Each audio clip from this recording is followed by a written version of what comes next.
Bonjour à tous, je m'appelle Chunyan Li, fondatrice de FIDA Consulting, société de conseil dédiée aux affaires entre la Chine et la France ou l'Europe, et auteur du livre Réussir sur le marché chinois aux éditions Erol.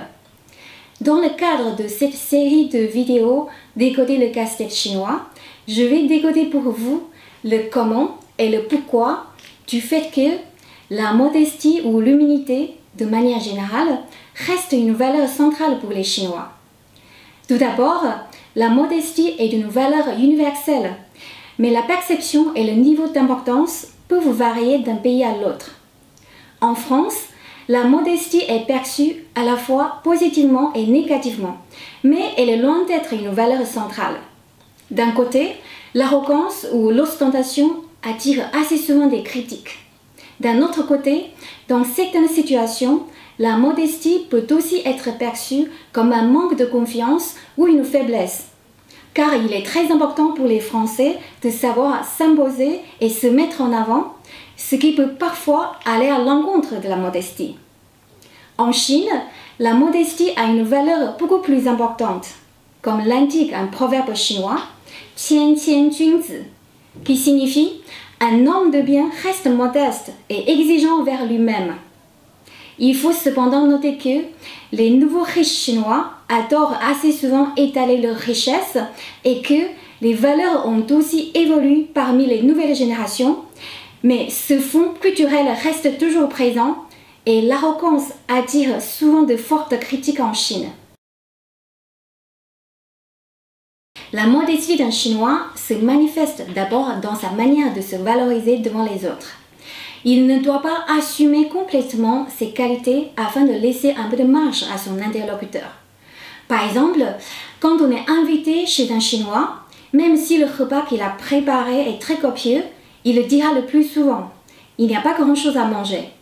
Ou, dans une discussion de groupe, la personne qui parle en premier dira assez souvent « je vais jeter une brique afin d'attirer du jade ». En chinois, « Pao zhuang yin yu », qui veut dire « ce que je vais raconter ne vaut pas plus qu'une brique », tandis que ce que vous allez dire aura la valeur du jade. La modestie d'un Chinois se remarque aussi dans sa manière de recevoir des compliments. Je vous raconte d'abord une plaisanterie chinoise. Un occidental est invité chez un couple chinois et il dit au mari « votre femme est très jolie ». Pour montrer sa modestie, ce dernier répond « Nali, nali ».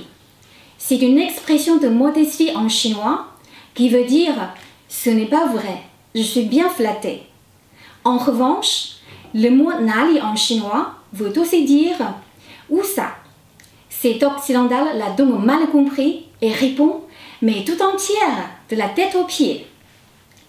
Pour un occidental, recevoir des compliments avec fierté est une attitude naturelle, tandis qu'un Chinois aura souvent tendance à atténuer les compliments reçus avec des formules de modestie. En plus de « nali, nali », il y a aussi « guojiang » qui exprime le sens de « c'est d'exagérer, je ne suis pas aussi bien que ce que vous décrivez » ou « ce n'est rien » ou encore « je dois encore m'améliorer ». Enfin, toute chose a deux faces. Des attitudes de fausse modestie existent en Chine comme en France et peuvent être perçues comme une sorte d'hypocrisie. Cela peut même créer des malentendus, surtout dans un contexte multiculturel.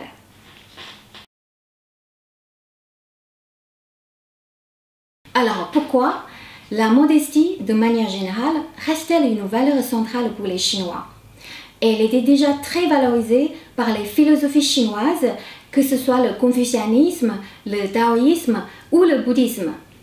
Aujourd'hui, les Chinois utilisent encore de nombreux proverbes qui mettent la modestie en valeur dans la vie quotidienne. En résumé, il y a 3 raisons sous-jacentes à la modestie chinoise.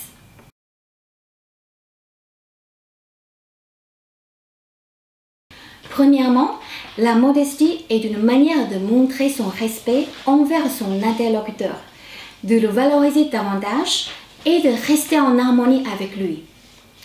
Tout d'abord, le mot modestie en chinois est composé de 2 caractères.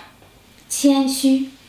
Et le premier caractère tian a été aussi utilisé dans le passé en sens de respect. La modestie et le respect sont donc associés dans la logique chinoise. Et puis, comme mentionné dans ma vidéo précédente, l'harmonie reste au cœur des valeurs traditionnelles chinoises et nécessite une relation équilibrée avec son entourage.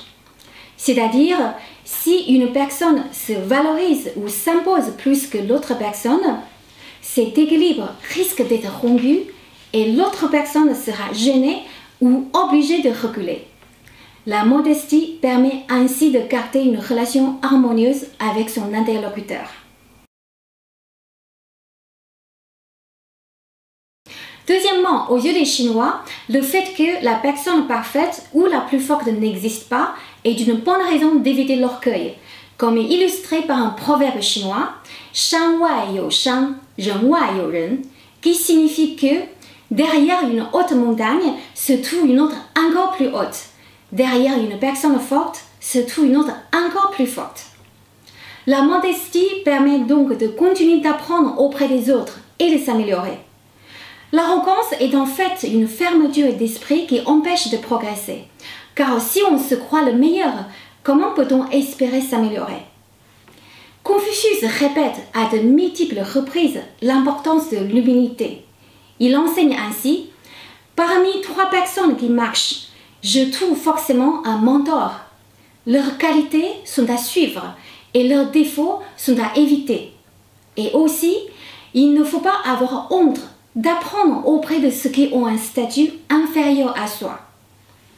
Un jour, alors que Confucius visitait différents pays avec ses élèves en carriole, un petit garçon de 7 ans se mit au milieu du chemin et lui posa la question.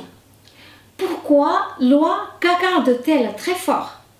Confucius répondit, parce que son cou est long.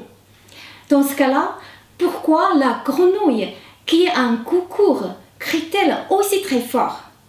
Confucius ne sut pas quoi lui répondre.